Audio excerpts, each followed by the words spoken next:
Volte sozinha, mãe. Estou cansada de você. Essas palavras ecoaram no salão vazio daquele hotel em Londres como um golpe certeiro no peito.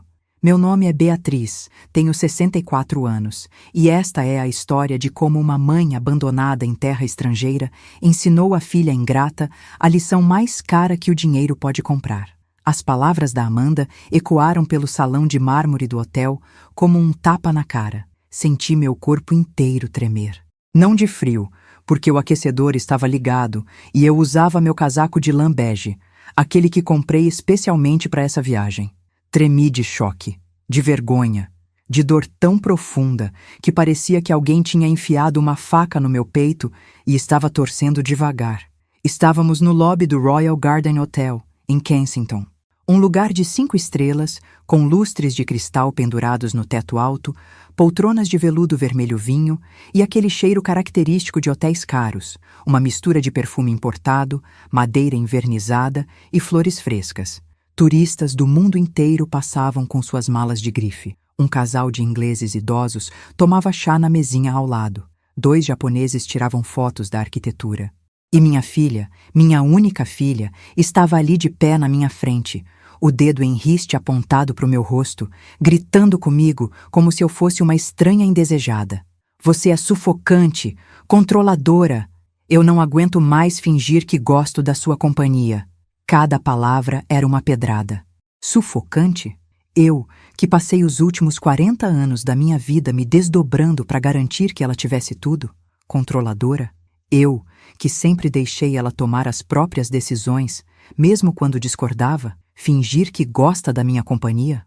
Aquilo doeu mais que tudo, porque significava que todos os almoços de domingo, todos os cafés da tarde, todas as conversas ao telefone nos últimos anos tinham sido mentira, teatro, obrigação forçada. Tentei falar, mas minha voz saiu fraca, quase um sussurro. Amanda, pelo amor de Deus, vamos conversar no quarto, não aqui. Não, eu vou falar aqui mesmo, você precisa ouvir.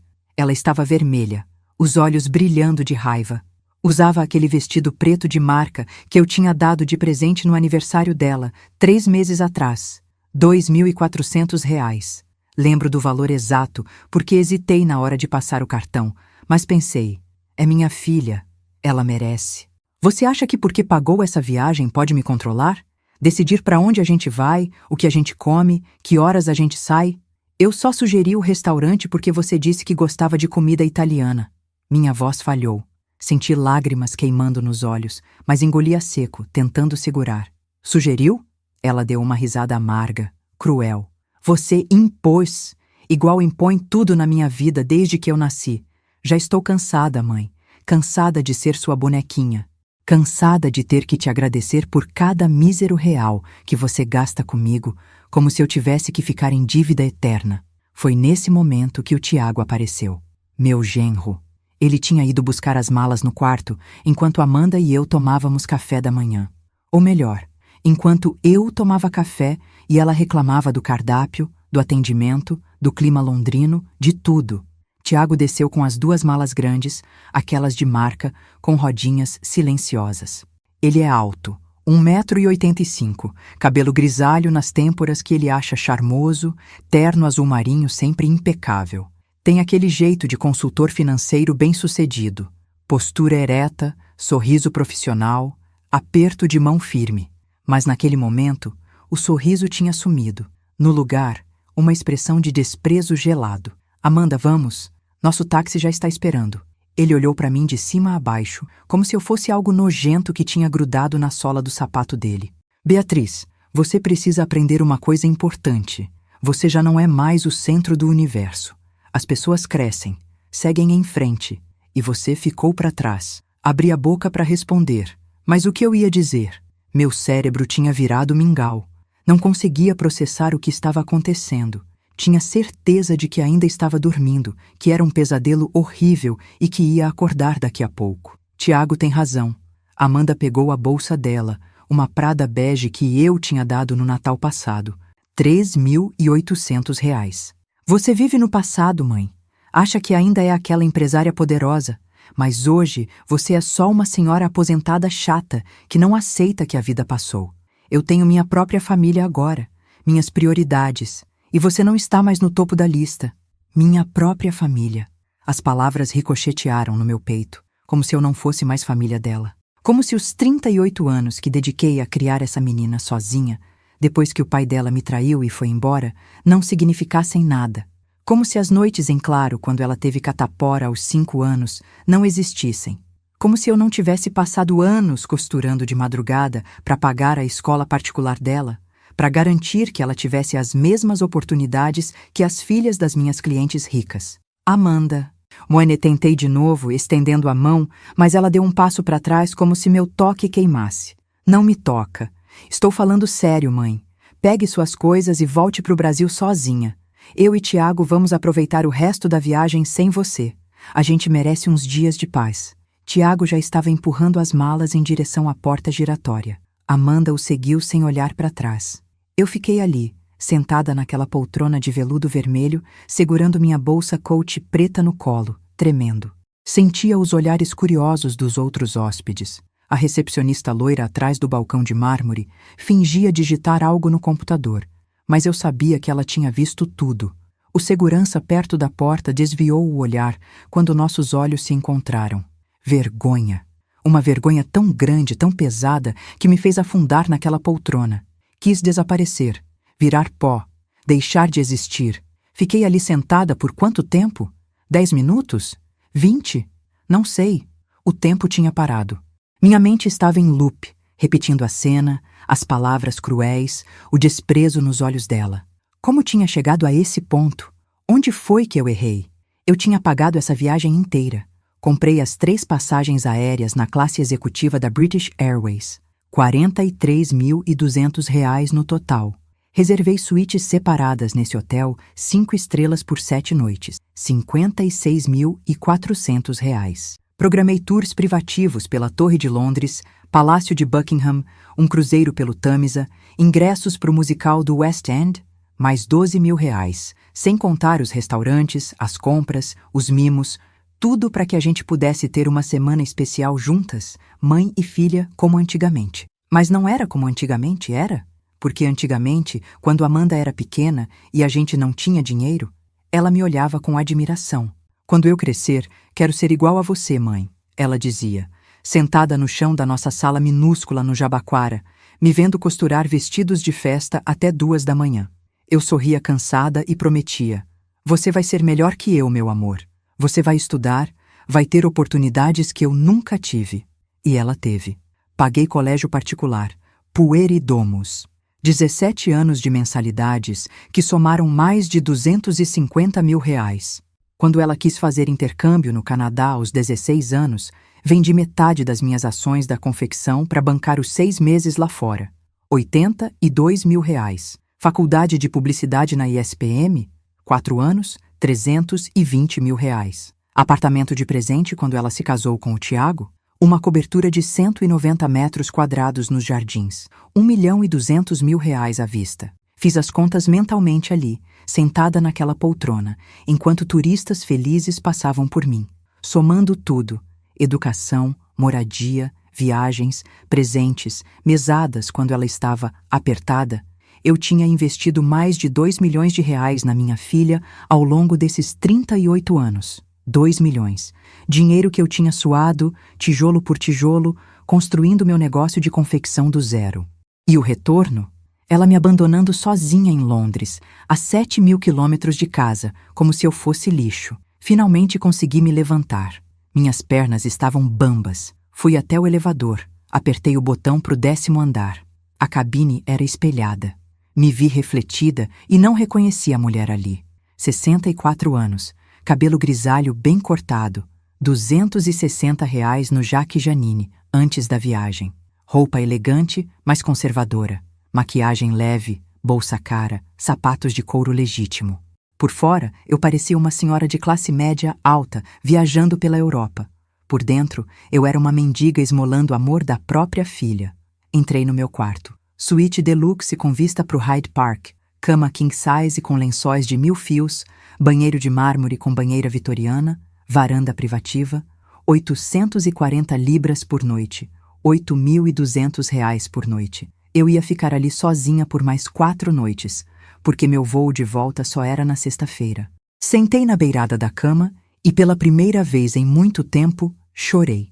Chorei alto, sem segurar, soluçando como criança. Lembrei de quando a Amanda nasceu, minúscula, 3,2 kg, com aquele cheiro de bebê recém-nascido. O marido tinha me abandonado grávida de 6 meses porque tinha engravidado a secretária dele. Fiquei sozinha, costureira autônoma, grávida, sem família para me apoiar porque meus pais tinham morrido num acidente de carro 3 anos antes. Mas olhei para aquele rostinho vermelho da Amanda na maternidade e prometi: você nunca vai passar pelo que eu passei, nunca vai faltar nada para você. E cumpri. Trabalhei que nem condenada. Montei minha confecção aos poucos. Comecei sozinha, costurando na sala de casa, depois aluguei uma salinha comercial no Brás, contratei 2 costureiras, depois 5, depois 15. Em 10 anos, eu tinha uma fábrica de médio porte produzindo vestidos de festa para lojas de todo o Brasil.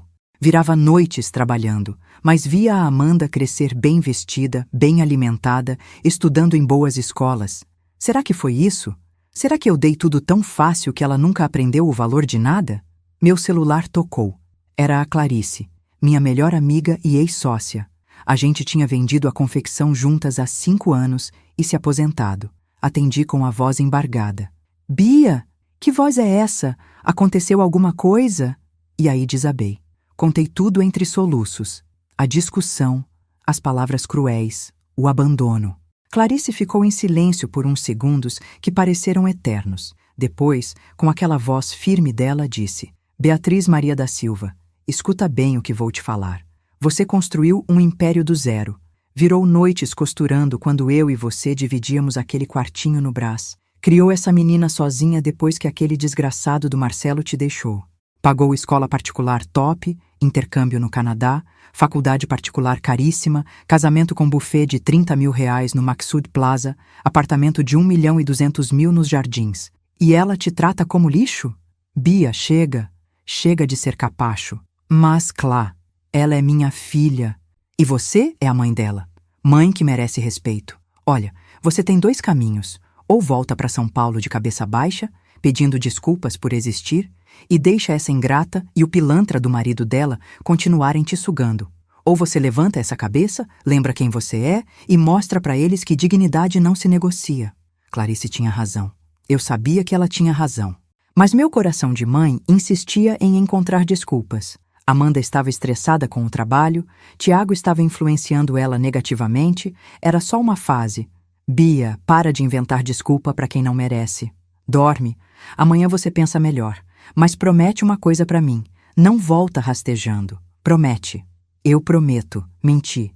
Porque naquele momento, tudo que eu queria era que minha filha me ligasse, pedisse desculpas, dissesse que tinha exagerado. Mas ela não ligou. Passei a tarde inteira no quarto, olhando o teto em choque. Desci para jantar no restaurante do hotel só porque não tinha comido nada desde o café da manhã e estava tonta de fome. Pedi um filé com batatas e um vinho tinto. A comida não tinha gosto. Mastiguei mecanicamente, engoli, paguei a conta absurda de 85 libras e voltei para o quarto. À noite, deitada na cama gigante daquele quarto caríssimo, eu me sentia a pessoa mais sozinha do mundo. A 7.000 quilômetros de casa. Abandonada pela única família que me restava. E sabe o que foi pior? No fundo, uma parte de mim achava que eu merecia, que eu tinha falhado como mãe, que devia ter sido mais presente ou menos presente, ou mais rígida ou mais flexível. Sempre a culpa. Sempre a gente se culpando. Mas naquela noite, deitada no escuro, com o barulho baixo do trânsito londrino entrando pela janela entreaberta, algo começou a mudar dentro de mim. Uma sensação estranha. Não era mais só dor, era raiva. Acordei no dia seguinte com os olhos inchados e uma dor de cabeça latejante. O despertador do celular tocou às 7 da manhã. Tinha colocado alarme porque a gente, eu, Amanda e Tiago, íamos fazer um tour pela Torre de Londres às 9. Nosso guia particular, que eu tinha contratado e pago adiantado, 200 libras, já devia estar nos esperando no lobby. Mas Amanda e Tiago tinham ido embora. E eu estava sozinha. Desliguei o alarme. Fiquei deitada olhando o teto branco, tentando processar a realidade. Ontem tinha acontecido mesmo? Ou era um pesadelo? Peguei o celular. Nenhuma mensagem da Amanda. Nenhuma ligação. Nada. Abri o WhatsApp. A última mensagem dela para mim era de anteontem. Mãe, amanhã o café da manhã é às 8h. Não se atrase. Como se eu fosse o problema. Como se eu fosse atrasada. Eu, que sempre fui pontual a vida inteira, que acordava às 5 da manhã para abrir a confecção, que nunca deixei ninguém esperando. Tentei ligar para ela. Chamou até cair na caixa postal. Liguei de novo. Mesma coisa. Mandei mensagem. Amanda, filha, a gente precisa conversar. Por favor. 2 tiques cinzas. Ela nem visualizou. Levantei da cama e fui até a janela. Lá embaixo, o Hyde Park estava lindo sob o sol fraco da manhã londrina. Pessoas correndo, passeando com cachorros, empurrando carrinhos de bebê. Vida normal. Todo mundo seguindo suas rotinas. E eu, uma mulher de 64 anos, presa num hotel de luxo em outro continente, invisível para a única pessoa que deveria se importar comigo. Desci para o café da manhã só porque tinha pago por ele, e minha educação de mulher pobre que virou remediada não me permitia desperdiçar comida. O restaurante estava cheio, famílias felizes, casais apaixonados, grupos de amigas rindo. Eu sentei sozinha numa mesinha de canto, pedi ovos mexidos e torradas que não conseguia engolir direito e voltei para o quarto. O resto do dia foi um borrão. Liguei para Amanda mais 5 vezes. Nada. Mandei mensagens. Nada. Liguei para o Tiago. Ele atendeu no 3º toque. Beatriz. A voz dele era fria, impaciente. Tiago, pelo amor de Deus, onde vocês estão? A gente precisa conversar, isso está ridículo. Beatriz, você não entendeu ontem? A Amanda deixou claro. Ela precisa de espaço. A gente vai curtir o resto da viagem e você volta para o Brasil no seu voo. Simples assim. Mas eu paguei tudo. As passagens de vocês, os hotéis. E nós somos gratos. O tom dele era condescendente, como se estivesse falando com criança pirracenta. Mas gratidão não significa escravidão, entende? Você não comprou a gente, Beatriz. Você pode ter pagado, mas isso não te dá o direito de controlar nossas vidas. Eu não estou tentando controlar nada. Eu só queria ter uns dias legais com minha filha. Ela não quer. Silêncio. Olha, vou ser honesto com você porque alguém precisa ser. Amanda não aguenta mais. Você é sufocante. Sempre foi. Fica ligando 20 vezes por dia, dando palpite em tudo, bancando tudo e depois jogando na cara. Ah, mas eu paguei sua faculdade. Ah, mas eu dei o apartamento. A gente está cansado. Então faz o seguinte, curte aí seu hotel caro, faz suas comprinhas e na sexta você pega seu aviãozinho de volta para o Brasil. A vida continua. E desligou na minha cara. Fiquei olhando para o celular em choque. Jogando na cara? Eu nunca joguei nada na cara dela. Nunca. Eu oferecia as coisas. Filha, deixa eu te ajudar com a faculdade. Filha, aceita esse apartamento de presente de casamento. Ela nunca pediu porque eu sempre dei antes que ela precisasse pedir. Isso era sufocante? Comecei a revirar as memórias, procurando provas de que eu não era essa pessoa horrível que eles estavam pintando. Lembrei do aniversário de 15 anos dela, festa enorme no buffet, Espaço Florença, 200 convidados, DJ, decoração personalizada, vestido sob medida que eu mesma costurei. Ela ficou feliz? Ou eu forcei? Na época achei que sim, mas e se... Lembrei de quando ela estava no 3º ano da faculdade e começou a namorar o Tiago. Eu não gostei dele desde o começo. Achei arrogante, interesseiro, mas nunca proibi. Só comentei uma vez. Filha, esse rapaz é certo pra você? Ele parece meio... calculista. Ela brigou comigo. Mãe, você nunca aprova ninguém. Você quer que eu fique sozinha pra sempre? E eu recuei. Pedi desculpas. Disse que estava errada, que ele parecia ótimo. Fui na formatura dele, no casamento. Fingi gostar. Isso era controlar? Minha cabeça doía. Fui até o banheiro, abri a torneira da pia, joguei água fria no rosto. A mulher refletida no espelho era patética. Rosto inchado de tanto chorar, olhos vermelhos, cabelo bagunçado, 64 anos de idade, sozinha, abandonada. Pensei em ligar para o Dr. Augusto, meu contador e gestor financeiro. Ele cuidava das minhas finanças desde que vendia a confecção, mas era sábado em Londres, sexta-feira à noite no Brasil. Ele não ia atender. Passei o resto do dia no quarto. Nem almocei, nem jantei. Só fiquei deitada, olhando TV britânica que eu não entendia direito, chorando em intervalos. Às 7 da noite, meu celular tocou. Coração acelerou. Amanda? Não, era a Clarice. E aí, melhorou? Ela não me ligou, Clá, nem mandou mensagem. Nada, porque ela é uma ingrata mal agradecida criada às custas do seu suor. Não fala assim dela. Bia, para de defender quem não te defende. Olha, fiquei pensando aqui. Você tem os contatos do Dr. Augusto? Tenho, mas é noite de sexta-feira no Brasil. Segunda de manhã você liga para ele e pede que revise tudo. Tudo mesmo. Procurações que você assinou, contas conjuntas, documentos que a Anamanda tem acesso. Você confia nela? Clarice, ela é minha filha. E daí? Filhos traem também, Bia. Principalmente quando tem maridos interesseiros que nem o Tiago. Faz o que estou mandando. Clarice desligou. Fiquei pensando. Procurações? Eu tinha assinado algumas há uns anos quando Amanda casou. Só para emergências, mãe. Se acontecer algo com você, alguém precisa ter acesso aos seus documentos. Fez sentido na época. Mas agora, domingo foi ainda pior. Acordei de madrugada com ataques de choro. Tipo soluço mesmo, aqueles que cortam a respiração. Fui até a varanda, sentei na cadeirinha de ferro, fiquei olhando Londres acordando lá embaixo. Tinha uma beleza triste naquilo. Uma cidade inteira vivendo suas vidas, indiferente à minha dor microscópica. Pensei em desistir de tudo, voltar para o Brasil, pedir desculpas para Amanda, assinar o que ela quisesse, fazer o que ela mandasse, só para não perder minha filha, só para não ficar sozinha. Porque o que me esperava no Brasil?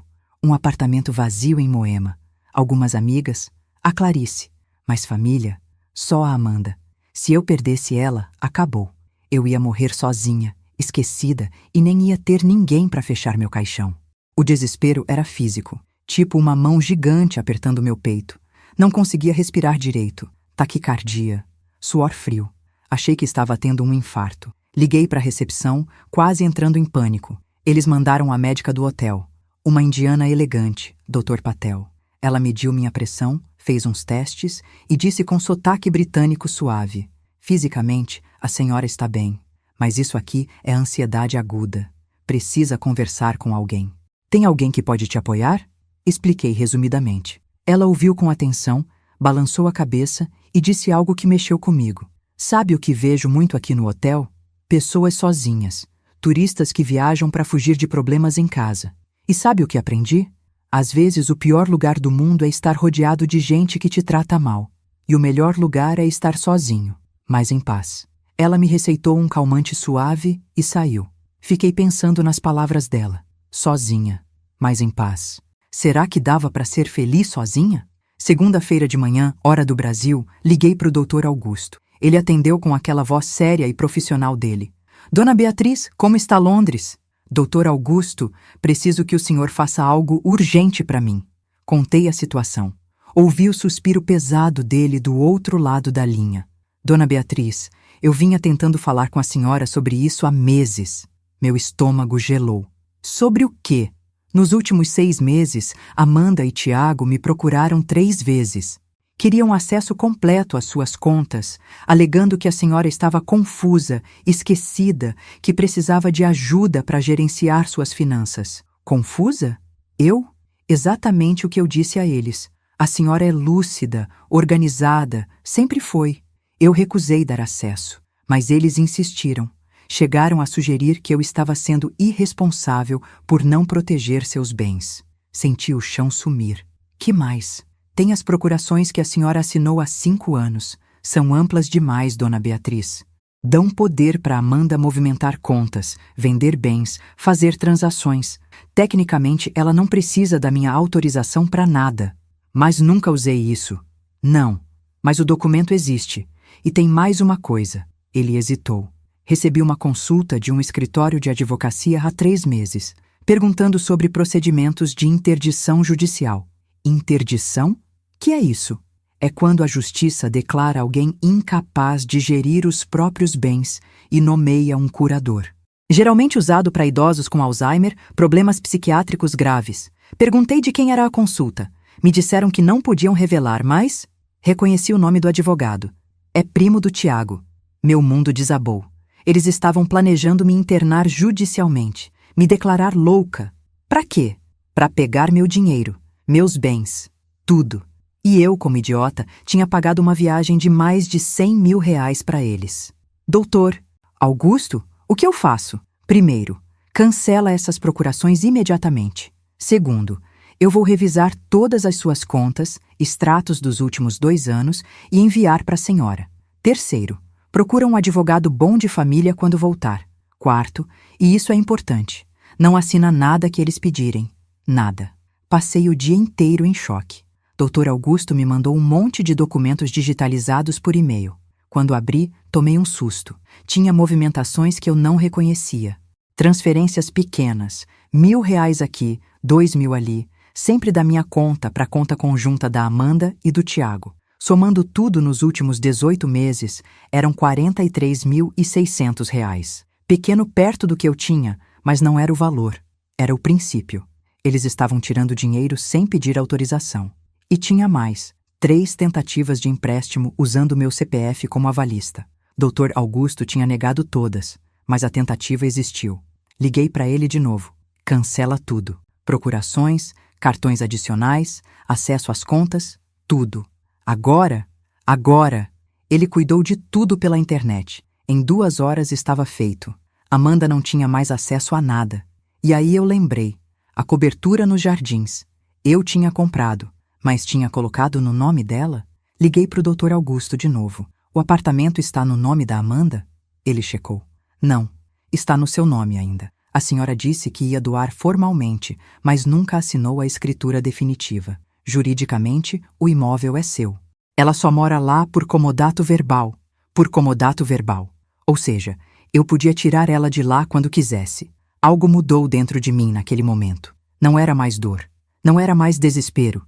Era uma frieza calculada, como se um interruptor tivesse sido desligado no meu peito. A mãe amorosa, aquela que fazia tudo para agradar, que se anulava, que pedia desculpas por existir, saiu de férias. E entrou no lugar uma mulher que eu nem sabia que existia dentro de mim. Uma mulher que não ia mais aceitar ser tratada como capacho. Dr. Augusto, vou precisar que o senhor faça mais algumas coisas para mim. Passei a terça-feira inteira organizando tudo. Liguei para a doutora Helena, uma advogada especializada em direito de família que a Clarice conhecia. Expliquei a situação. Ela ouviu tudo e disse: Beatriz, vou ser direta. Você tem um caso sólido. Tentativa de manipulação financeira, transferências não autorizadas, consulta sobre interdição fraudulenta. Isso pode dar processo. Mas antes de ir para a guerra, você precisa decidir. Quer justiça ou quer sua filha de volta? Quero respeito. Então vamos conseguir. Ela me instruiu passo a passo. Reunir provas, documentar tudo, gravar conversas se possível. E principalmente, não confrontar ainda. Deixar eles acharem que estão ganhando. Na quarta-feira, desci para o café da manhã e vi o Thomas, o concierge do hotel. Ele é um rapaz de uns 35 anos, filho de mãe brasileira e pai inglês. Sempre foi gentil comigo desde que cheguei. Quando me viu, veio até minha mesa. Madame Beatriz, está tudo bem? Notei que a senhora está sozinha esses dias. Pensei em mentir, dizer que estava tudo ótimo, mas ele tinha um olhar tão sincero que decidi ser honesta. Contei resumidamente. Ele ficou com uma expressão constrangida. Madame, posso ser sincero com a senhora? Por favor. Eu ouvi a discussão na sexta-feira. Todo mundo no lobby ouviu. Foi desagradável. Sinto muito pela senhora. Ele hesitou. E ouvi mais uma coisa. No sábado à noite, sua filha e o marido dela voltaram aqui para o bar do hotel. Eu estava trabalhando na recepção, mas o bar é logo ali ao lado. Ele apontou. Eles estavam rindo, alto, comentando que finalmente a senhora ia aprender a lição e parar de bancar a rainha. Que a senhora voltaria com o rabo entre as pernas e assinaria os papéis que eles queriam. Meu sangue gelou, mas ao mesmo tempo algo muito estranho aconteceu. Eu sorri. Não um sorriso feliz, um sorriso perigoso. Eles disseram isso? Sim, madame. E mencionaram algo sobre, depois disso, ela vai entender quem manda. Desculpe trazer essas notícias, mas achei que a senhora deveria saber. Thomas, muito obrigada. De verdade. Subi para o quarto e liguei para a doutora Helena. Relatei o que Thomas tinha ouvido. Perfeito. Isso confirma a premeditação. Guarda o nome desse rapaz, a gente pode precisar dele como testemunha se isso escalar. Passei o resto do dia arquitetando. Revisei todos os documentos que Dr. Augusto tinha enviado. Fiz anotações, cruzei datas. Descobri que as transferências não autorizadas tinham começado exatamente 3 meses depois do casamento. Coincidência? Não. O Tiago tinha entrado na vida dela, e aos poucos foi plantando essa ideia de que eu era o problema. Lembrei de um jantar 1 ano atrás, na casa deles. Eu tinha levado um bolo de cenoura, aquele que a Amanda sempre amou desde pequena. O Tiago fez uma cara e disse: Beatriz, não precisava, a gente está de dieta. A Amanda riu sem graça e mudou de assunto. Na época, engoli a seco. Achei que era sensibilidade minha, mas agora eu via. Ele estava me desmoralizando aos poucos, me tornando a chata, a intrometida, a velha inconveniente. Quinta-feira de manhã. Meu último dia completo em Londres antes do voo de sexta à noite. Acordei diferente. Tomei banho demorado, me arrumei com capricho, coloquei um vestido vermelho lindo que tinha comprado na Harrods no primeiro dia de viagem. Antes de tudo desmoronar, passei batom, perfume, desci, tomei café da manhã tranquila e saí para caminhar por Londres. Pela primeira vez desde que tinha chegado, prestei atenção na cidade. Era linda. O Tâmisa brilhando sob o sol raro de inverno. As pontes históricas. O Big Ben. Entrei num museu, o British Museum, e passei horas olhando múmias egípcias, esculturas gregas, história humana resumida em salas silenciosas. Sentei num café charmoso em Covent Garden, pedi um cappuccino com um pedaço de torta de maçã e fiquei ali, observando as pessoas. Turistas tirando fotos, casais de mãos dadas, uma mulher da minha idade lendo um livro sozinha numa mesa de canto, sorrindo para algo na página. E percebi, dava para ser feliz sozinha. Dava para existir sem implorar afeto, sem me diminuir, sem aceitar migalhas emocionais. Voltei pro hotel no final da tarde, leve. Pela primeira vez em dias, não chorei. Na sexta-feira de manhã, fiz check-out. O Thomas me ajudou com as malas e disse: Madame, foi um prazer conhecê-la. E se me permite um conselho, a senhora merece coisa melhor. Obrigada, Thomas. Pode deixar que vou conseguir. No táxi a caminho do aeroporto de Heathrow, meu celular tocou. Era Amanda. Primeiro toque, segundo, terceiro. Atendi. Mãe! A voz dela estava estranha, apertada. Sim? Mãe, o que você fez? Fingi inocência. Fiz o quê, Amanda? Meu cartão foi recusado hoje de manhã. Tentei sacar dinheiro e não consegui. Liguei para o banco e disseram que a conta conjunta foi encerrada. E o condomínio me ligou dizendo que o apartamento não está mais no meu nome. O que você fez? Respirei fundo. Olhei pela janela do táxi. Londres desfilando. Eu ia embora. Eles ficavam. Amanda, o dinheiro sempre foi meu. Você sabe disso. A conta conjunta era para emergências, não para vocês tirarem R$ 43.600 sem me avisar. E o apartamento sempre foi meu. Você morava lá por generosidade. Generosidade que acabou quando você me abandonou sozinha em outro país e riu da minha cara num bar. Silêncio do outro lado. Depois, quem te contou isso? Não importa. Importa que fiquei sabendo. Importa que descobri que vocês consultaram um advogado para tentar me interditar judicialmente. Importa que eu acordei, Amanda. E acordei para valer. Ela começou a chorar. Aquele choro falso, forçado, de criança que foi pega fazendo coisa errada. Mãe, foi um mal-entendido. A gente estava estressado com a viagem. Eu te amo. Você sabe disso? Você me ama? Engraçado, porque você gritou na minha cara na sexta-feira que estava cansada de fingir que gostava da minha companhia. Eu estava nervosa. Falei sem pensar. Não, Amanda, você falou exatamente o que sentia. E sabe de uma coisa? Eu aceito. Você não gosta de mim. Tudo bem, mas não vai mais me usar. Tiago tomou o telefone dela. Beatriz, vamos resolver isso como adultos. A gente pode conversar quando você voltar. Adultos? Minha voz saiu gelada. Adultos não abandonam idosos em outros países. Adultos não roubam dinheiro de contas. Adultos não tentam interditar sogras saudáveis para roubar patrimônio. Adultos não falsificam transferências bancárias. Ouvi o silêncio dele. Depois mais baixo. Como você descobriu? Você me subestimou, Tiago. Achou que eu era burra. Uma velhinha boba, apaixonada pela filha, fácil de manipular. Mas eu construí um negócio do zero.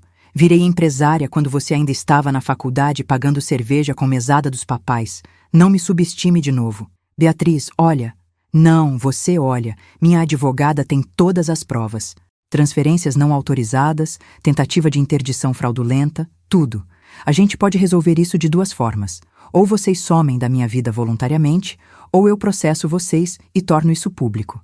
Escolham. Desliguei. Minhas mãos tremiam, mas não de medo, de adrenalina, de poder. O voo foi tranquilo. Classe executiva, vinho francês, filme bobo. Dormi quase o caminho todo.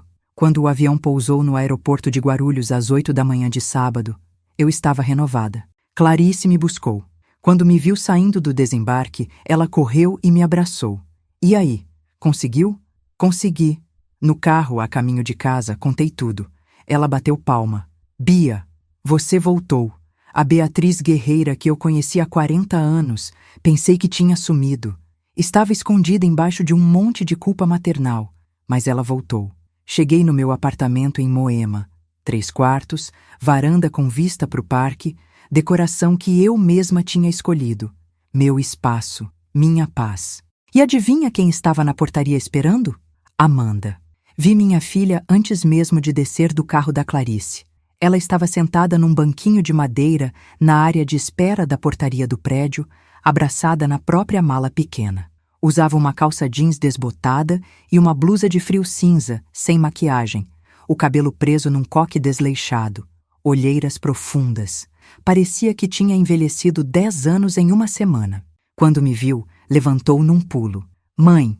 Clarice segurou meu braço. Quer que eu fique? Não precisa, Clá. Obrigada. Ela me deu um beijo na testa e sussurrou. Firme. Não cede.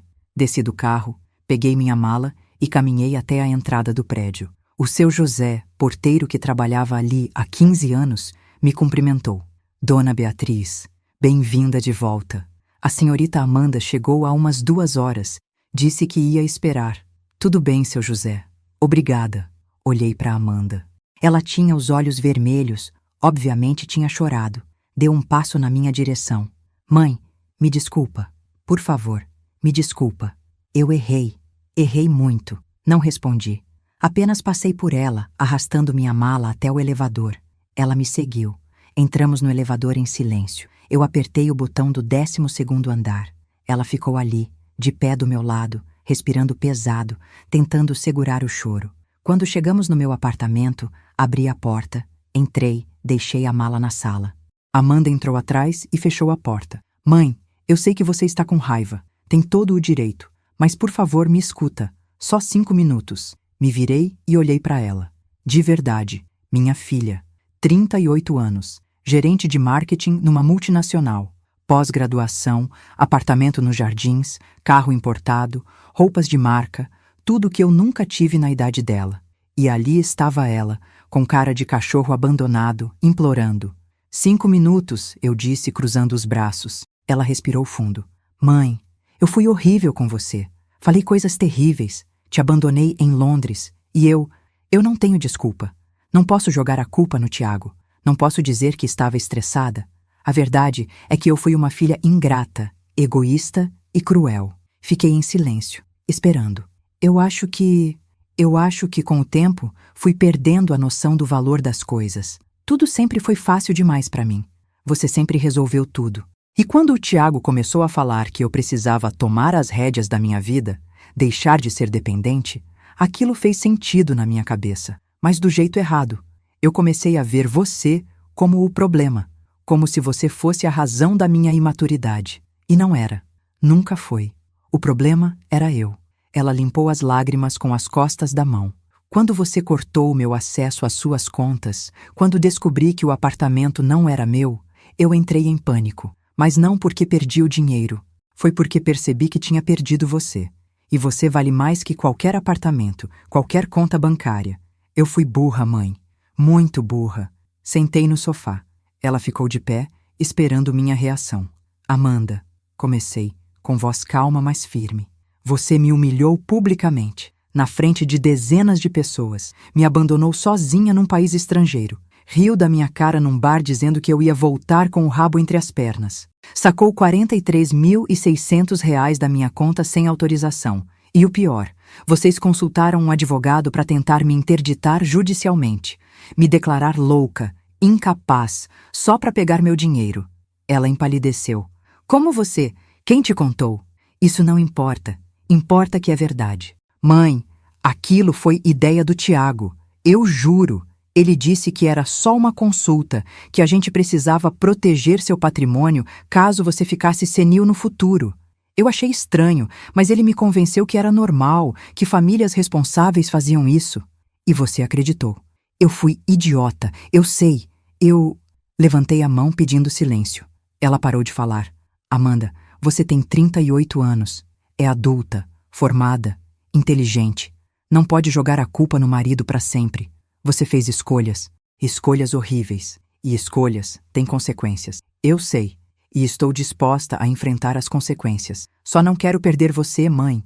Você é a única família que eu tenho de verdade. Suspirei.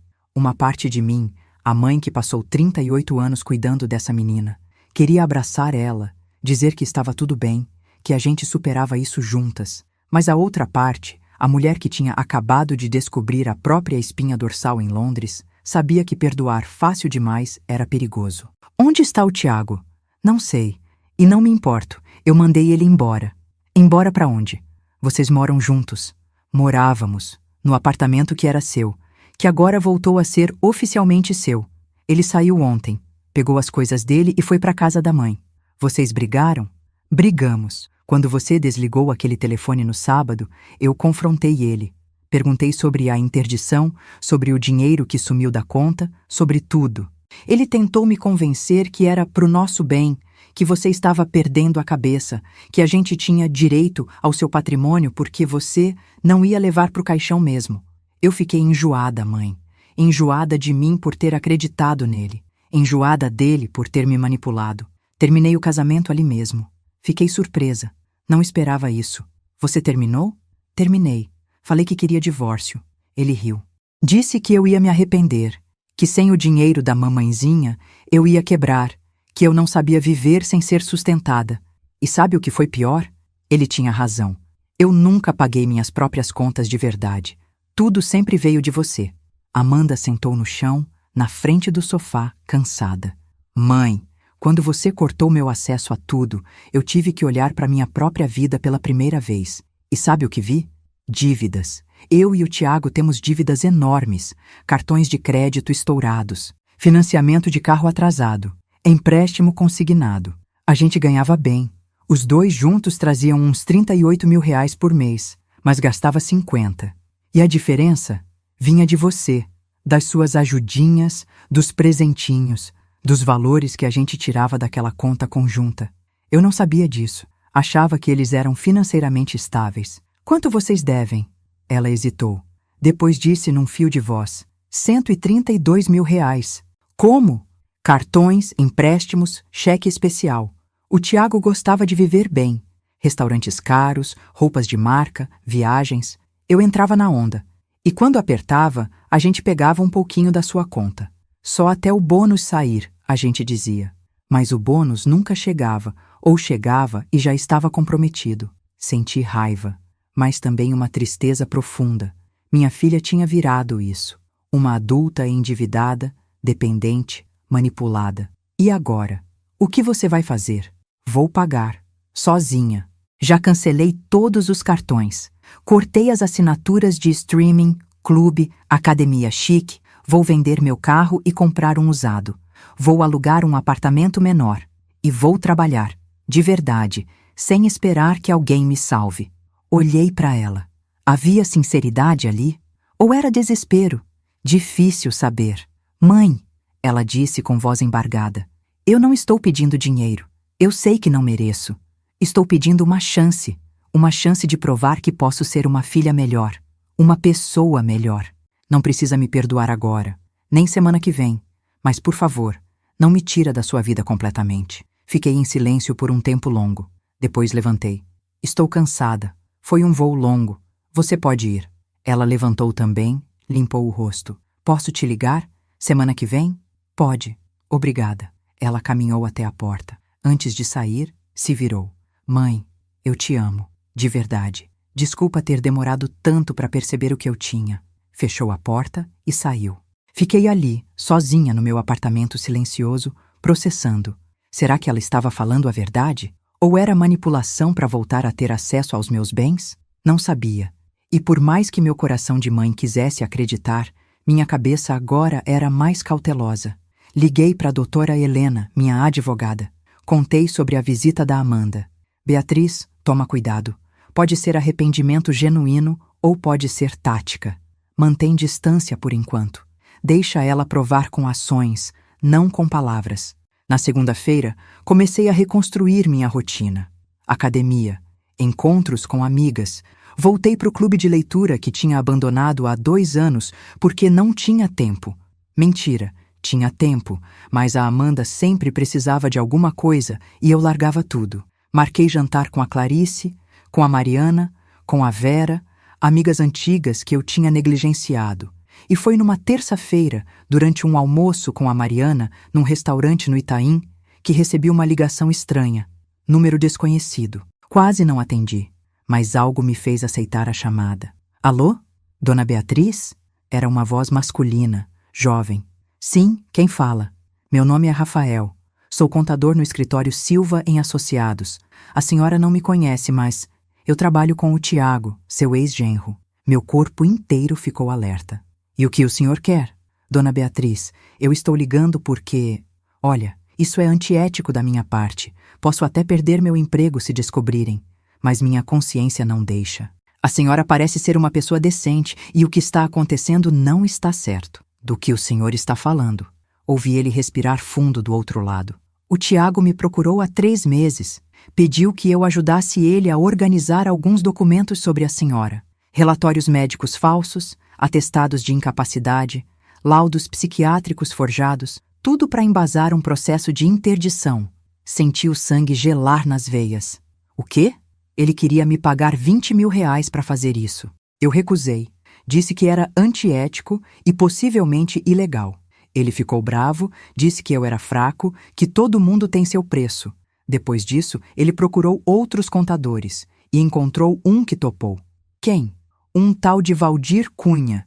Escritório pequeno em Osasco. Faz trabalho sujo para quem paga bem. O Tiago pagou R$ 35.000 para ele fabricar os documentos. Eu sei porque vi o comprovante de transferência acidentalmente numa reunião. Anotei tudo no guardanapo do restaurante. A Mariana me olhava preocupada. Fiz um sinal para ela de já te explico. Rafael, por que está me contando isso? Porque o Tiago comentou numa mesa de bar semana passada, bêbado, que ia finalizar o plano em breve. Que a velha já tinha caído na armadilha em Londres e que agora era só apertar o cerco. Ele riu. Fez piada. Chamou a senhora de galinha dos ovos de ouro. Me deu nojo. E a Amanda? Minha filha estava envolvida? Silêncio. Depois, no começo acho que sim. Ela participava das reuniões, mas nas últimas semanas ela começou a questionar. Ouvi uma discussão deles por telefone, o Tiago gritando que ela estava ficando mole, que era agora ou nunca.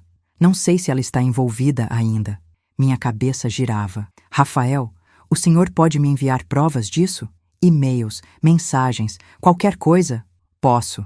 Tenho prints de conversas do grupo de WhatsApp que o Tiago criou com o Valdir e mais 2 pessoas. Vou mandar para o seu e-mail.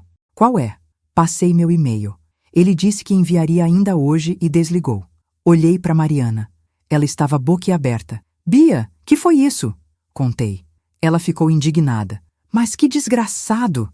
Beatriz, você precisa agir rápido. Se ele entrar com esse processo de interdição, usando documentos falsos, pode te dar uma dor de cabeça enorme. Mesmo que você prove depois que é falso, o estrago já está feito. Liguei imediatamente para a doutora Helena. Relatei a ligação do Rafael. Ela ouviu tudo e disse: Beatriz, isso é tentativa de fraude processual. É gravíssimo. Assim que você receber os documentos, me encaminha. Vamos preparar uma representação ao Ministério Público e um processo de dano moral contra ele. E vamos também pedir uma medida protetiva para impedir que ele se aproxime de você. À tarde, Rafael enviou os documentos. Quando abri, foi pior do que imaginava. Um grupo de WhatsApp chamado Projeto B. Projeto Beatriz, presumi. Participantes: Tiago, Valdir, o contador corrupto, um tal de Dr. Henrique, psiquiatra, e alguém chamado apenas Júnior. As mensagens eram chocantes. Tiago: Pessoal, a velha está em Londres. É agora ou nunca. Valdir, os laudos estão prontos? Valdir, prontos, atestando demência senil avançada, incapacidade de gerir patrimônio, necessidade de curador imediato. Dr. Henrique. Os laudos psiquiátricos estão assinados. Óbvio que nunca examinei a senhora, mas em papel está tudo certinho. 3 consultas fictícias, diagnóstico progressivo. Júnior. Mano, tu tens certeza que isso vai dar certo? E se investigarem? Tiago. Não vão investigar. Processo de interdição é rápido. Juiz homologa, eu viro o curador dela, transfiro tudo para meu nome e problema resolvido. A Amanda ainda está em cima do muro, mas quando vira o dinheiro pingando, ela esquece os escrúpulos. Valdir. E o pagamento? Você falou 35K. Cadê? Tiago. Calma. Assim que eu tiver acesso às contas da velha, pago vocês em dobro. 70K para cada. Ela tem quase 4 milhões em aplicações. É mixaria para ela. 4 milhões. Ele sabia exatamente quanto eu tinha. Como? A Amanda tinha contado? Ou ele tinha fuçado em documentos na minha casa? Continuei lendo. Tinha mais. Tiago. A gente deixa ela em Londres sozinha. Ela volta humilhada, assina o que eu pedir. Se não assinar, a gente entra com a interdição mesmo. Win-win. Doutor. Henrique. E se ela contestar? Pedir contraprova? Tiago. Ela tem 64 anos. Quem o juiz vai acreditar? Numa velha confusa ou em laudos médicos assinados? Meu estômago revirou. Esse homem tinha planejado me destruir. E quase conseguiu. Encaminhei tudo para a doutora Helena. Ela respondeu em minutos. Beatriz, isso aqui é mais do que suficiente. Vamos entrar com representação contra os 4. O Tiago vai responder por tentativa de fraude, estelionato, uso de documento falso. Os outros, cumplicidade. Isso dá cadeia. E a Amanda, pelo que está aqui, ela estava sabendo, mas se afastou. Não dá para processar ela por isso, mas você pode confrontá-la. Sentei no sofá, lendo e relendo as mensagens. Minha filha sabia. Talvez não de tudo, talvez não dos detalhes, mas sabia que algo errado estava acontecendo. E foi cúmplice por omissão. Senti uma dor profunda, diferente da dor de Londres. Aquela era choque, humilhação. Essa era traição pura. Minha própria filha tinha me vendido. Peguei o telefone. Disquei o número da Amanda. Ela atendeu no segundo toque. Mãe? Oi, estava pensando em você. Posso ir aí tomar um café amanhã? Amanda, preciso falar com você. Agora. Vem aqui. Tudo bem? Você está estranha? Vem. Desliguei. 1 hora depois, ela tocou a campainha. Abri a porta. Ela entrou sorrindo, carregando uma sacola. Trouxe aquele pão de queijo da padaria que você adora. Senta. O sorriso morreu no rosto dela. Mãe, o que foi? Peguei meu notebook, abri o e-mail com os prints e virei a tela para ela. Lê. Ela começou a ler. Vi o rosto dela mudar de cor, do rosado pro branco, depois pro verde. Mãe, Você sabia. Não, quer dizer, O Tiago falou que era só uma precaução. Ele disse que a gente precisava proteger seu patrimônio caso você ficasse doente. Eu não sabia que eram documentos falsos. Eu juro. Amanda, você é advogada de formação. Estudou direito antes de fazer publicidade. Você sabe que não se faz laudo psiquiátrico sem examinar a pessoa. Você sabe que isso é fraude. Ela começou a chorar. Eu fui burra, mãe. Eu quis acreditar nele porque era mais fácil. Era mais fácil achar que você estava ficando senil do que admitir que a gente estava errado, que a gente estava te usando. Você deixou ele me chamar de velha, de galinha dos ovos de ouro. Eu não sabia dessas mensagens, ela gritou. Quando descobri que ele tinha ido atrás de documentos falsos, semana passada, eu terminei o casamento. Por isso, porque percebi que tinha ido longe demais. Você descobriu só semana passada? Ou descobriu e fingiu que não viu até eu cortar seu acesso ao dinheiro? Ela ficou em silêncio. Resposta suficiente. Amanda, sai daqui. Mãe, me perdoa. Eu errei muito, mas eu te amo. Amor não é isso. Minha voz saiu num grito que me surpreendeu.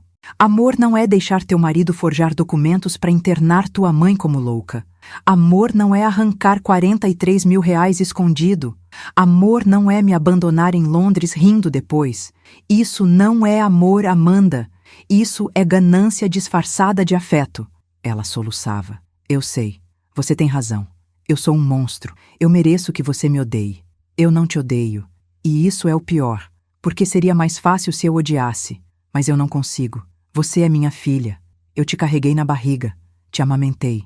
Cuidei de você quando estava doente. Te ensinei a ler, a andar de bicicleta. Te consolei quando o primeiro namorado terminou com você.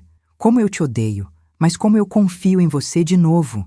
Amanda caiu de joelhos no chão, chorando desesperada. Eu não sei, mãe. Não sei.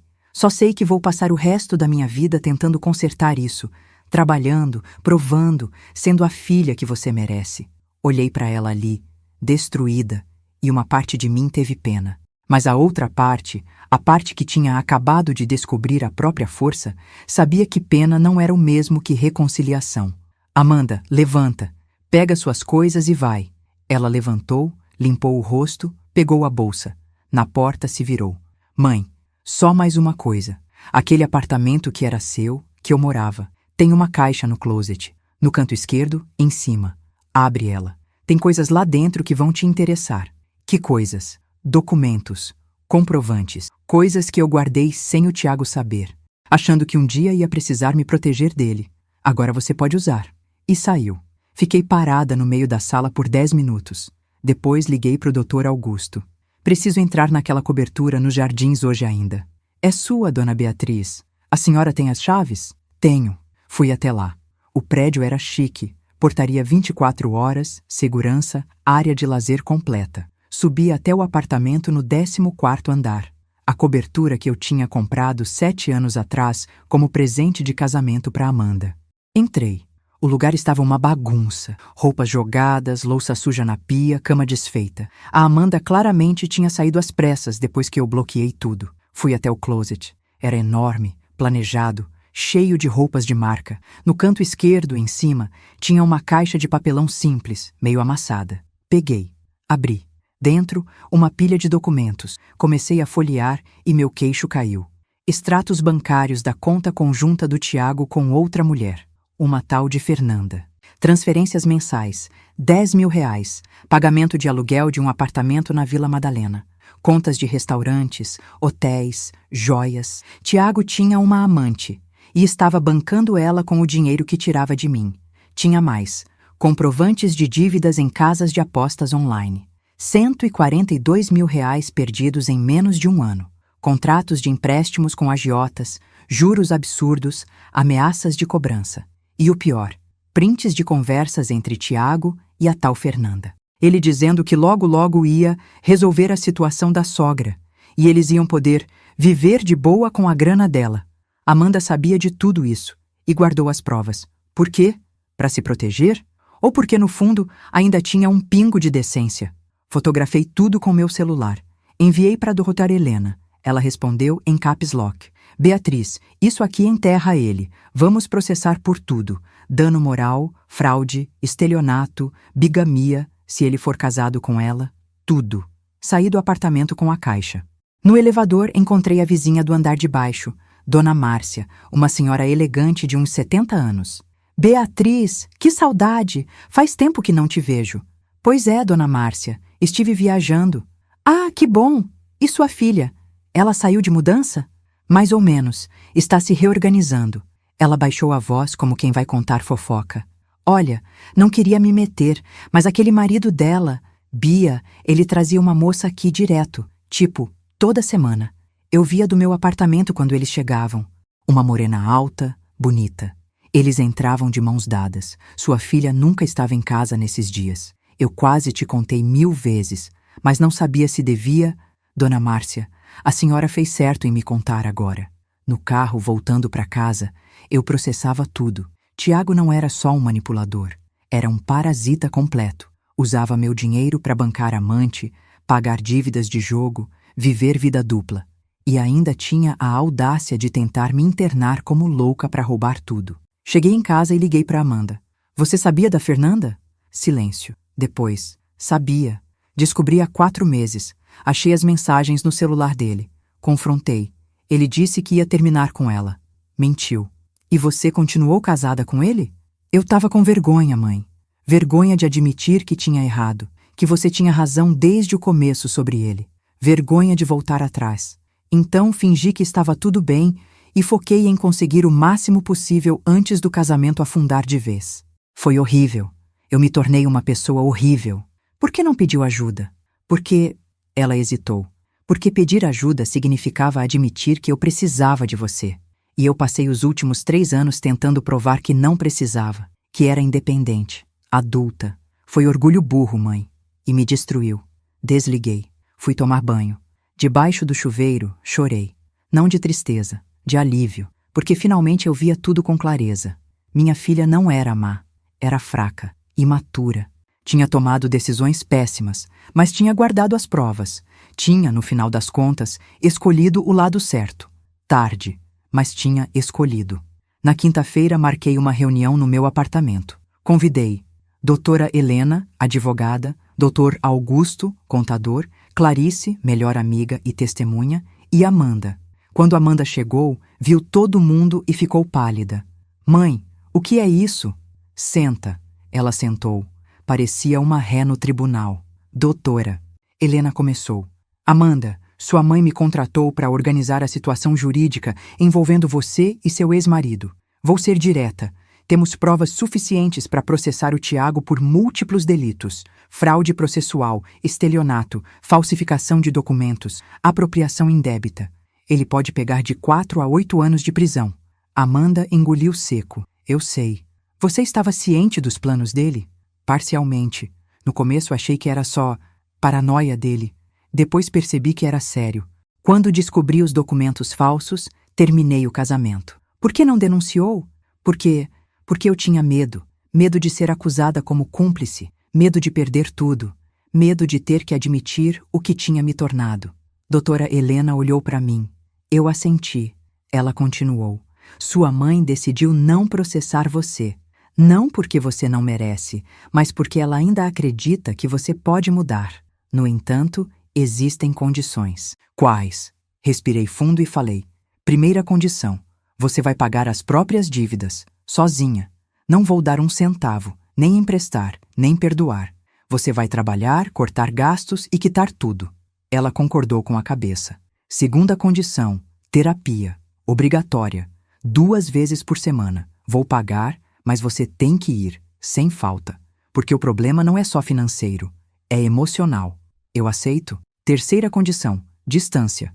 Por 6 meses, a gente não se vê pessoalmente. Podemos conversar por telefone 1 vez por semana, 15 minutos. Mas não vem aqui, não pede para almoçar, não aparece de surpresa, eu preciso desse espaço. Vi os olhos dela encherem de lágrimas, mas ela engoliu e disse, entendo e aceito. Quarta condição. Depois desses 6 meses, se você cumprir tudo, a gente reavalia. Mas a relação não vai ser mais como antes. Não vou ser mais a mãe banco. Vou ser a mãe pessoa. E você vai ser a filha pessoa. Com limites, com respeito mútuo. Eu quero isso, mãe. De verdade. Doutor Augusto entrou na conversa. Amanda, como contador da sua mãe, vou monitorar qualquer tentativa de acesso não autorizado. Qualquer coisa suspeita, nós tomamos medidas legais imediatas. Está claro? Claríssimo. Clarice, que até então estava quieta, falou. Menina, sua mãe está te dando uma segunda chance que muita gente não daria. Não estraga, porque se você estragar, vai me ter como inimiga também. E eu sou bem menos tolerante que ela. Amanda olhou para mim com os olhos marejados. Obrigada, mãe. Eu não vou decepcionar você de novo. Juro pela minha vida. Todos saíram. Fiquei sozinha no apartamento. Olhei pela janela. O sol estava se pondo sobre São Paulo. A cidade gigante, indiferente, seguindo seu ritmo. E pela primeira vez em muito tempo, senti paz. 2 semanas depois, recebi uma notificação de citação judicial. Tiago tinha entrado com o processo de interdição contra mim, usando os laudos falsos. Liguei imediatamente para a doutora Helena. Ela estava esperando. Ele caiu na armadilha. Armadilha? A gente sabia que ele ia fazer isso. Agora que ele protocolou os documentos falsos em juízo, a gente tem ele na mão. Apresentei hoje de manhã uma contestação incluindo todas as provas, os prints do WhatsApp, os laudos verdadeiros de médicos de verdade atestando sua plena capacidade, perícia grafotécnica provando que as assinaturas nos laudos dele são falsificadas.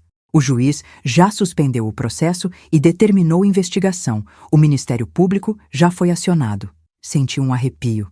E agora? Agora a gente espera a justiça agir. Mas tem mais uma coisa. Consegui um mandado de busca e apreensão pro apartamento dele. A polícia vai lá amanhã de manhã. Vão apreender computadores, celulares, documentos. Se encontrarem evidências de outros golpes e vão encontrar, ele se afunda mais ainda. Na manhã seguinte, doutor, Augusto me ligou empolgado. Dona Beatriz, o apartamento da Vila Madalena que o Tiago paga para a amante está em nome de uma empresa fantasma, e essa empresa tem dívidas na Receita Federal de R$ 187 mil. Eles vão penhorar os bens. As coisas estavam se desenrolando sozinhas, como dominós caindo. Na terça-feira, Amanda me ligou. Mãe, o Tiago me ligou. Está desesperado. Perdeu o emprego porque a empresa descobriu que ele usava a posição dele para fazer consultorias paralelas não declaradas. A amante terminou com ele quando descobriu que ele está quebrado. A mãe dele expulsou ele de casa porque não aguenta as cobranças de agiota. Ele está morando num hotel barato em Santo Amaro. E você está me contando isso por quê? Porque ele pediu para eu interceder com você. Disse que vai largar tudo, sumir se você não processar ele. Que vai embora pro interior, recomeçar longe. O que você respondeu? Que ele se vire. Que eu não sou mais mulher dele e que ele cavou a própria cova. Senti orgulho. Pequeno, mas real. Muito bem. Mãe, tem mais uma coisa. Ele me ameaçou. Disse que se ele cair, vai me levar junto. Que vai contar pro juiz que eu sabia de tudo desde o começo. Deixa ele falar. Você tem as provas de que se afastou a tempo, e eu tenho a caixa de documentos que você guardou. Mostra que você, no final, fez a coisa certa. Obrigada, mãe. Na sexta-feira à noite, tocaram a campainha do meu apartamento. Era uma entrega de cartório. Abri o envelope. Intimação para audiência de conciliação no processo que o Tiago tinha aberto. Só que agora não era mais processo de interdição. Era processo de fraude processual contra ele. Doutora Helena me ligou. Beatriz, a audiência é semana que vem. Você precisa ir. Vai ser rápido, só para formalizar as acusações. Depois disso, ele provavelmente vai ser preso preventivamente até o julgamento. Ele vai estar lá? Vai, com o advogado dele, mas sem chances de ganhar. Cheguei no dia da audiência vestida com meu melhor tailleur, cabelo impecável, maquiagem leve, mas elegante. Queria que ele me visse não como vítima, mas como a mulher que sobreviveu à tentativa dele de me destruir. Entrei na sala de audiências. Era pequena, mesa redonda, juiz, escrevente, advogados, e lá estava ele, Tiago. Barba por fazer, terno amassado, olheiras profundas. Quando me viu, desviou o olhar. O juiz começou. Estamos aqui para tratar do caso de tentativa de interdição fraudulenta movida pelo senhor Tiago Costa contra a senhora Beatriz Maria da Silva. Senhor Tiago, o senhor tem ciência das acusações contra você? Tenho, excelência. O senhor deseja se manifestar? O advogado do Tiago, um homem baixinho e suado, tentou. Excelência, meu cliente alega que foi induzido a erro por terceiros. Terceiros que ele contratou e pagou. Doutora Helena cortou. Temos prints provando que ele coordenou tudo. O juiz folheou os autos. De fato, as provas são robustas. Senhor Tiago, a senhora Beatriz poderia requerer sua prisão preventiva imediata. No entanto, ela optou por uma proposta de acordo. A senhora quer apresentar? Doutora Helena se levantou. Sim, excelência. Minha cliente propõe o seguinte. O senhor Tiago retira imediatamente todos os processos contra ela, assina a confissão de dívida de R$ 300 mil referentes a danos morais, a serem pagos em 120 parcelas, e se compromete a não se aproximar a menos de 500 metros da minha cliente pelo resto da vida. Em troca, ela não representará criminalmente contra ele pelos delitos de fraude e estelionato, permitindo apenas a continuidade da investigação do Ministério Público sobre os demais envolvidos. Tiago olhou para o advogado dele. Sussurraram. Depois ele disse, voz fraca, eu aceito. Excelente. O juiz bateu o martelo. Acordo homologado. Senhor Tiago, se descumprir qualquer cláusula, a senhora Beatriz pode acionar a prisão civil e as ações criminais voltam automaticamente. Está ciente? Estou. Então estamos encerrados. Levantei e saí da sala. Tiago tentou falar comigo no corredor. Beatriz, eu... Me virei e olhei nos olhos dele. Não se aproxime de mim. Nunca mais. Ele recuou. Entrou no elevador diferente do meu. No estacionamento, Clarice me esperava encostada no carro. E aí? Como foi? Acabou. Ele assinou tudo. Você é uma leoa, Bia. Sempre foi. Fomos almoçar num restaurante que a gente amava, o Dalva e Dito, perto da minha casa. Pedimos feijoada, caipirinha, conversamos sobre coisas leves, sobre a viagem que a gente ia fazer mês que vem, só nós duas, para Porto de Galinhas, sobre o novo projeto dela de consultoria de moda, sobre a vida. No meio do almoço, meu celular tocou. Era Amanda. Mãe, o Tiago me ligou. Disse que você ganhou, que ele perdeu tudo. Ele estava chorando. E nada. Só queria te contar e dizer que estou orgulhosa de você. Você é mais forte que qualquer pessoa que eu conheço. Desliguei e sorri. Um sorriso verdadeiro. 2 semanas depois, Amanda me mandou uma mensagem. Mãe, consegui um apartamento pequeno em Pinheiros. Kitnet, mas é meu. Aluguei com meu dinheiro. Consegui vender meu carro e comprar um usado. Estou indo para a 2ª semana de terapia. Está sendo difícil, mas necessário. Respondi. Orgulhosa de você. Passou 1 mês. Ela ligava toda sexta à noite, nossos 15 minutos, conversas ainda meio travadas, mas genuínas. Ela contava sobre o trabalho, sobre como estava aprendendo a cozinhar, macarrão queimado, mas é um começo, sobre as descobertas na terapia.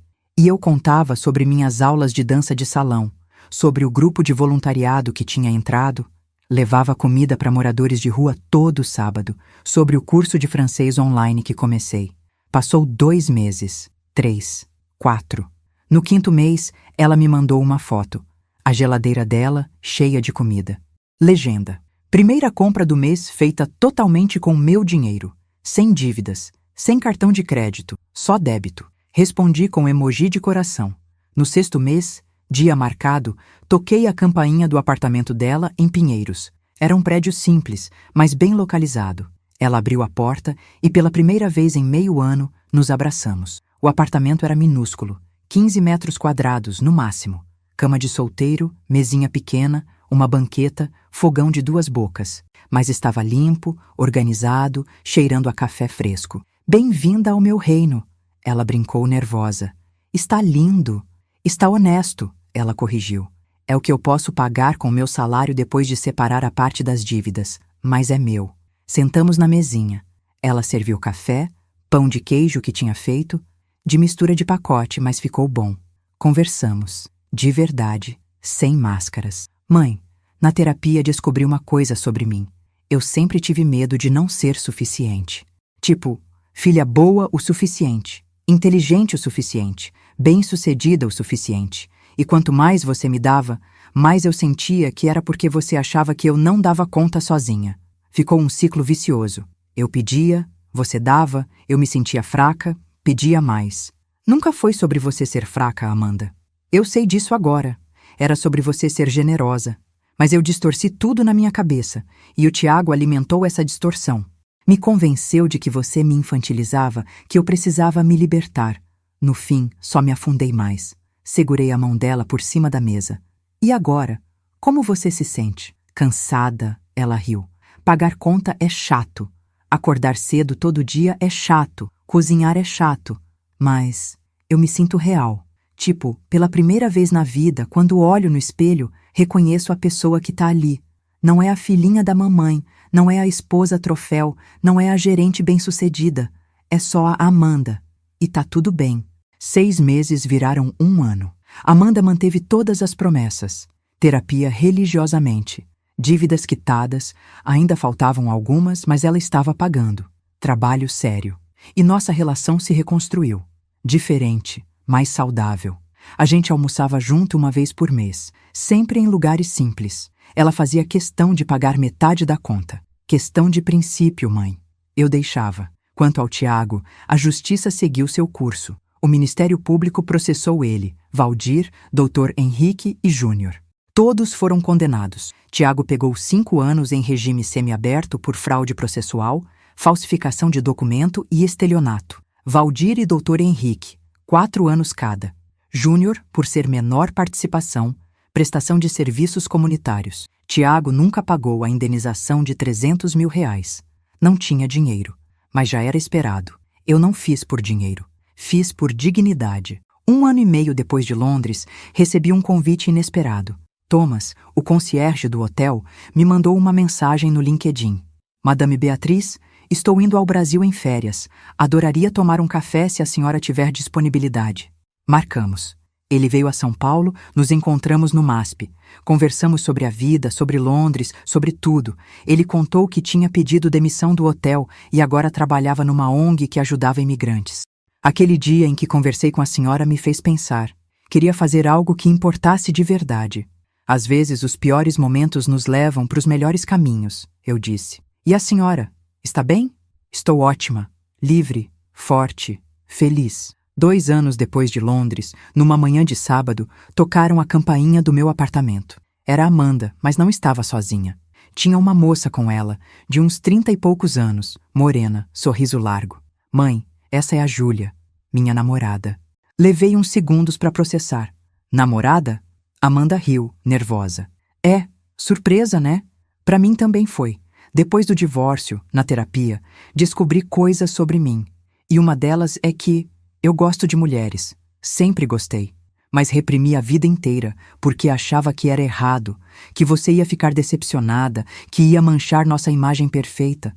Casei com o Tiago porque era o que eu achava que devia fazer, mas não era o que eu queria. Olhei para Júlia.